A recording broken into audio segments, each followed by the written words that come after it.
Welcome to Donmar TV News Channel. Sa iba pang mga balita, ilalagay naman daw sa balota ang pangalan ni Presidential Aspirant Bongbong Marcos para sa overseas ballot na isasagawa ng mas maaga bago ang May 2022 elections. Ginawa ni COMELEC Director Eliza Sabile David ang anunsyo matapos ngang ibasura ng Commission on Elections 2nd Division ang petisyon laban kay Marcos para ibasura ang kanyang Certificate of Candidacy sa 2022 elections. Nakalagay sa naturang desisyon na wala umanong nagawang material representation si Marcos sa kanyang COC. Sinabi naman ng komisyon na hindi false ang inilahad ni Marcos sa kanyang COC na kinukwestiyon ng mga petitioners dahil sa tax conviction nito noong 1990s dahilan para hilingin ang pagdiskwalipika sa kanya sa pagtakbo sa posisyon sa gobyerno. Sa ngayon nga ay nasa 3 petisyon na laban sa kandidatura ng dating senador ang nabasura habang nakabinbin pa sa 1st Division ang 3 pang mga petisyon at isa naman sa 2nd Division. Ayon kay David, nasa 1.7 million daw ang registered na mga overseas Filipino voters para sa 2022 elections. Ang overseas ballot naman ay nasa 25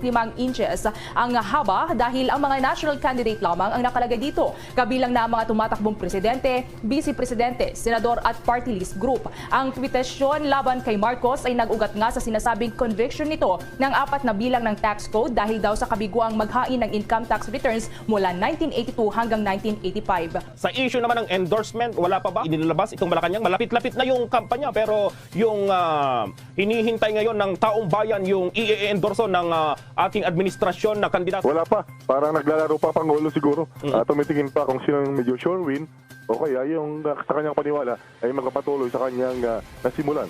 Yung legacy, lalo na sa issue ng programa sa pang-infrastruktura. Tingnan natin, medyo maaga-aga pa naman. Malayo-layo pa yung eleksyon. So tingnan natin kung ano or sino yung magiging i-endorso ng Pangulo na kanyang pambato sa pagkapangulo. Siyempre, mayroon na yung mga kandidatong umaasa na i-endorso siya. May mga nagpahayag na mga kandidato na welcome para sa kanila kapag in-endorso ng Pangulong Rodrigo Duterte. Pero siyempre, nasa Pangulo pa rin yung talagang desisyon kung sino yung kanyang i-endorso. Tama ka dyan. Lalo pa na panatili ng Pangulo yung kanyang satisfaction and approval rating. Oo, mataas. Oo.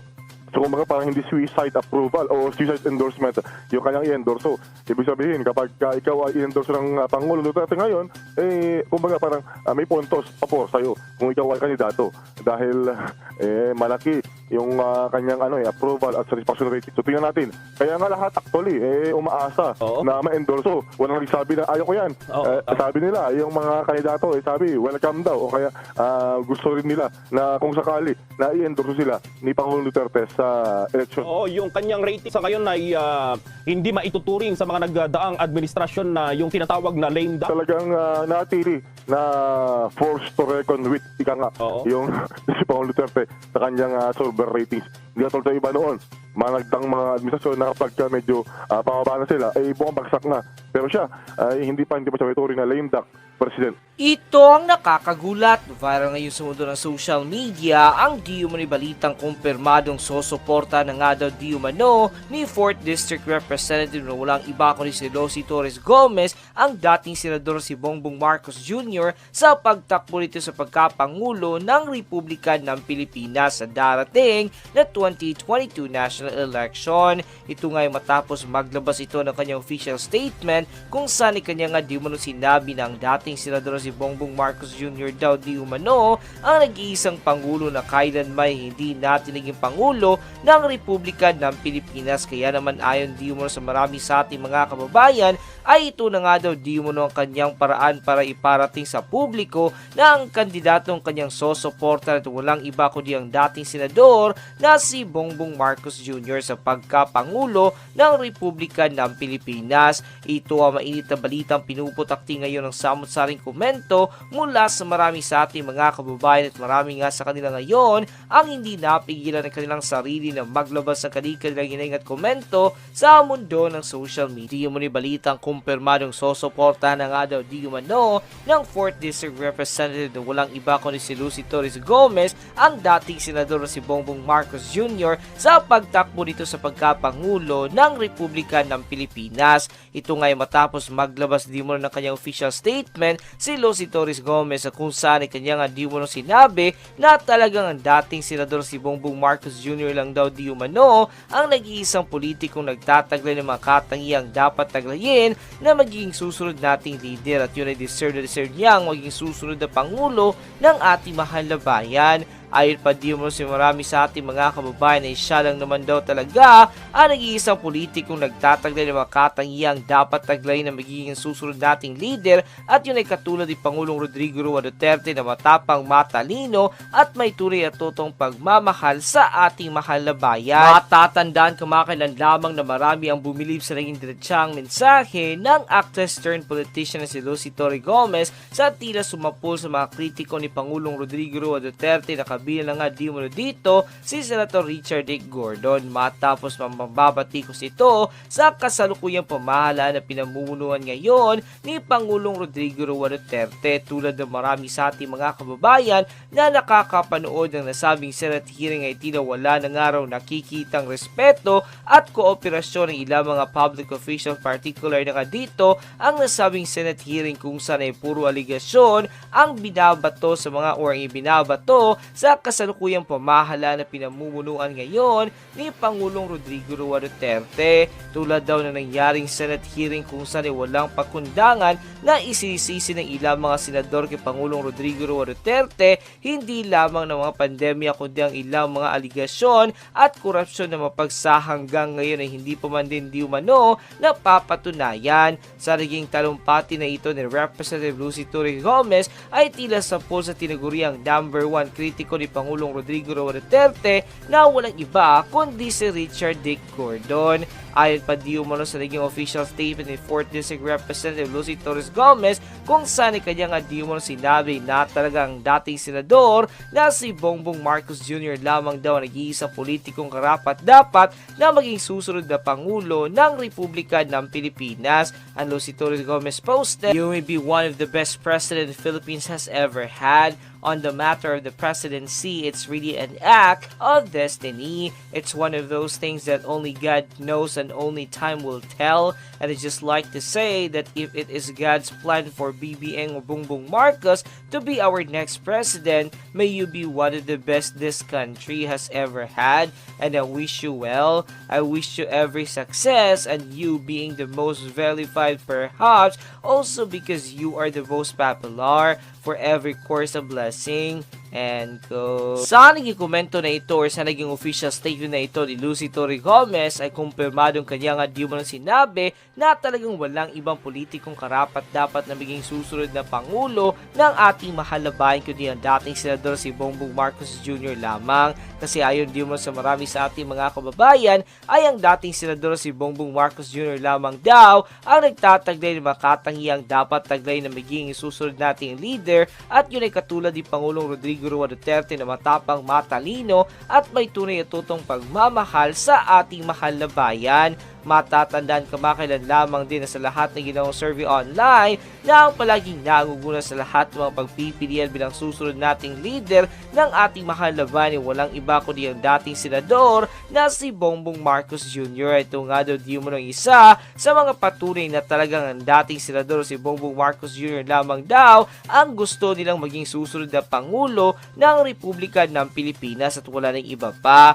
Nang lumabas nga ang balitang ito ay umani agad ng samot-saring komento mula sa marami sa ating mga kababayan at marami nga sa kanila ngayon ang hindi napigilan ng kanilang sarili na maglabas sa kalikan ng hininga at komento sa mundo ng social media. And the netizens posted, "Magandang umaga, magandang balita na naman ang narinig ko ngayong araw na ito na talaga namang nagpabuhay ng aking dugo. Thanks Ma'am Lucy sa comment na yan. Hindi mo alam na talagang sobrang saya namin mga Bongbong Marcos supporters sa naging pahayag mong yan. Kasi sa totoo naman na talaga ng sinabi mo na talagang si Bongbong Marcos Jr. lang nag-iisang presidential boss na karapat dapat na maging susunod na Pangulo ng ating mahal na bayan at wala rin iba pa.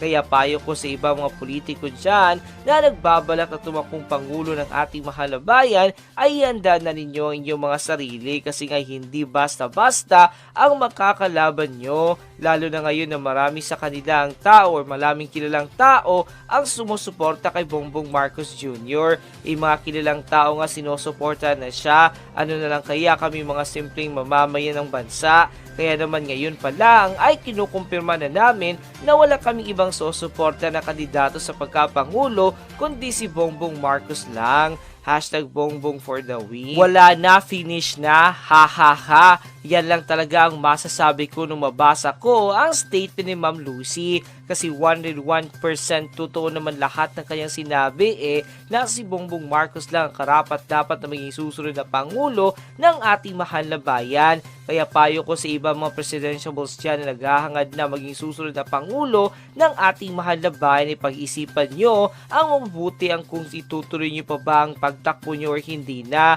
Kasi kung ipagpipilitan nyo talaga ang mga sarili ninyo na maging susunod na Pangulo ng ating mahal na bayan, huwag na lang talaga kayong mag-expect na mananalo pa kayo kasi mapapasama lamang kayo sa 8 diretso na diretso anidoro kasi nga hindi naman talaga namin kayo susuportahan at iboboto sa darating na 2022 national election. Kasi ngayon pa lang ay alam na namin kung sino ang aming susuporta at iboboto sa darating na 2022 national election. At yun ay walang iba kundi ang dating senador na si Bongbong Marcos Jr. sa pagkapangulo ng ating mahal na bayan at ang presidential daughter naman na si Davao City Mayor Inday Sara Duterte Carpio sa pagka-vice presidente ng Republika ng Pilipinas. Kaya naman isa lang ang masasabi ko, BBM plus Mayor Inday is victory. And ko sa naging komento na ito na marami sa ating mga kababayan ay kumpirmadong kailangan di mo na sinasabi na talagang lubos na nga daw di mo na silang natutuwa kasi nga isa naman daw sa kilalang tao ang naglabas ng kanyang saloobing patungkol sa kung sino ang kanilang susuporta na kandidato sa pagkapangulo ng Republika ng Pilipinas sa darating na 2022 national election.